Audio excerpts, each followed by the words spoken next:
Kasagaraan sa mga tao karon, samot na katubi taong mga relihiyoso, mga sikta-sikta, daghan, hilig kayog mga debate. Magdebate kung kinsay tinuod. Kami ang tinuod. Kami, sila, sayop to sila.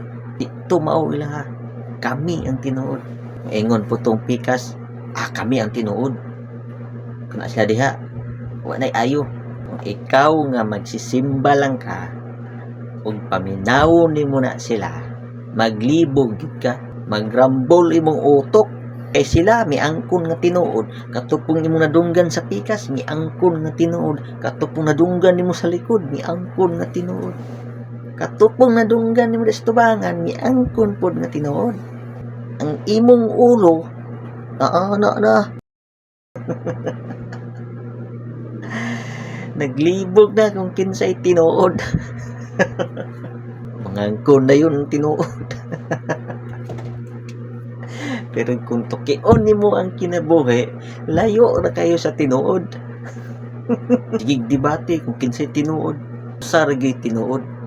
Kung inigabot sa hukom, inighukman na ang mga tao, kung ikaw gani mahilangit, mo na nagpasabot nga ang bato nga imuhang gitindugan tinuod gyud, kay nahilangit man ka. Pero kung ikaw gani maimpierno, ang bato nga imuhang gipatungan nga nagtuo kag bato nga tinuod, unya balas dira dayto mo na timailhan nga dili tinuod ang imuhang gipatungan. Sige glalis anang kinsay tinuod nga relihiyon, respect na lang sa ilaha kung unsa ilang belief, kung unsang ilahang mga gituan, respetar na lang. Kay giingon mong sa Biblia, napasagdan ang mga dautan nga magbuhat og dautan. Ang matarong magbuhat sa pagkamatarong, ang maayo magbuhat sa maayo. Munang dunid na nang magdebate-debate kung kinsay tinuod. Ano magdebate pa man? Di na lang magdebate. Kay ang lantawon sa Ginoo sa katapusang hukom, ang imong mga binuhatan. Kung dautan na imong binuhatan, kabalo na ka kung aha ka. Ang tao na kanya-kanyang husay at tubangan sa Ginoo na gani katapusang hukom, kay hukman ang tao. Munang ayaw na sig debate diha kung kinsay tinuod. Kung mahilangit man ganay ka inig sa katapusang hukom, swerte ka. Tinuod ang imong relihiyon nga nasudlan. Ayaw na ng debate, wala naman ng debate ron, kay man himuot ang Ginoo nang magdebate. Nunid na nang magdebate. Tungod anang debate, katong isa nga napildi sa debate, manginit, lami na kayo, manumbag na dayon.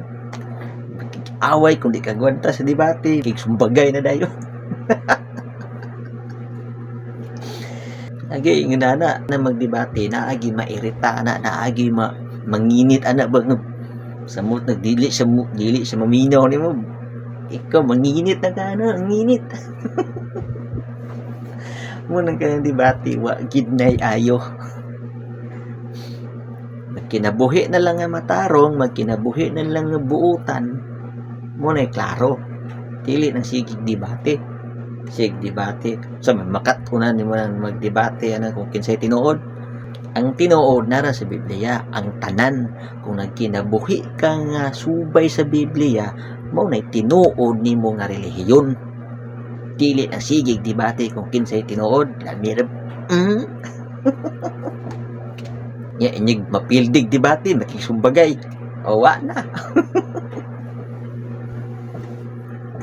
Nang wala na nang magdebate kay bati kayo na kaminawon, bati kinatubangan pod sa Ginoo na magdebate. Kung unsa ang imong relihiyon nga gisudlan, hala padayon. Unsa nang ang relihiyon, pagpadayon diha.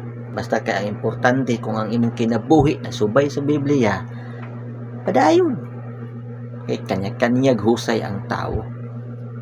Dili by family ang paghusay, kundi tagsa-tagsa ang husay. Na kung ikaw diha maningkamot, ako maningkamot, kitang tanan maningkamot, magandoy kag langit.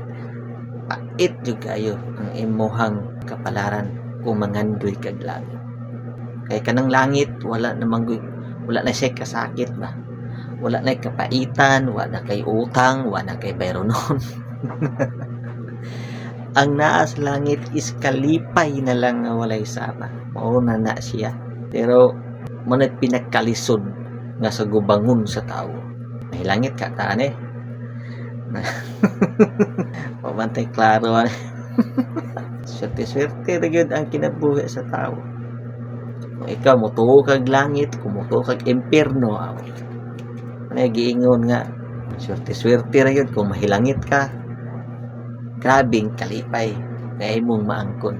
Kung maimpierno pud ka, grabe pud ang unsa man, grabe ang imong pagdangoy-ngoy. Init ra ng impierno, no? Og maruto, thank you very much sa pagpaminaw. Saba na ikaw dali kay ako na isa na tagmata-mata.